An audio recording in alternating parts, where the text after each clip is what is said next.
Премиерот Заев ќе ги амнестира бугарските фашисти, ќе го бриша зборот бугарски од терминот фашистички окупатор од македонските учебници, споменици и веројатно книги. Нова отстапка со која сака да им удоволи на бугарите. Според него не сме можеле на бугарите да им ставиме етикета дека биле фашисти, иако тоа е историски факт кој е запишан на светско ниво. Запрашан дали ќе се менуваат учебниците, премиерот помалку чудно прво одсечно кажа не, за потоа да објасни како впрочем ќе се менувале. Не.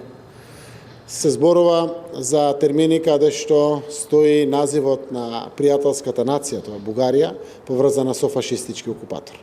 Никаде во Европа не се спомнува името на нацијата, се спомнува фашистичкиот окупатор. И во тој дух, во духот на пријателство, соработка и добрососедство, нормално очекуваме тоа да се направи. Имаме препознаено одредени слабости во бугарските учебници, спремни се исто така и од таа страна тоа да го направат. Значи сепак ќе се менуваат учебниците по историја? Ви дадов одговор.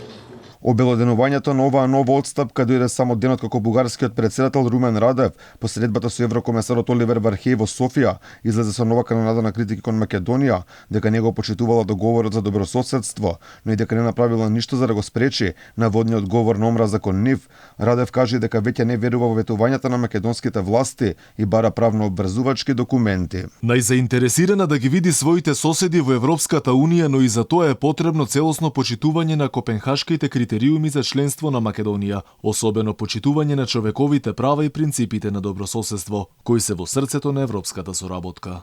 Менувањето на македонските учебници беше една од точките во неодамно објавениот non-paper, за кој власта тврди дека не постои. Таму пишува дека македонската историја ќе се учи со објаснување на историските настани по бугарски контекст. Во истиот пишува и дека бугарите како националност ќе влезат во уставот, што неколку пати го спомена и самиот Заев. Тој дури се фалеше дека направил многу повеќе за бугарите во Македонија, отколку Радев за македонците во Бугарија.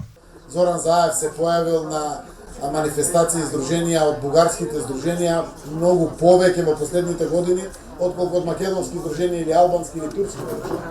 Затоа што сум бил поканет, сум бил там. Подигнавме споменик на полковник Карварлиев со сите бугарски знамења напред, да, и македонското тука. Сме покажале респект да секаде затоа што се работи за нашиот сосед, но и се работи за граѓани со определба бугари во нашата земја.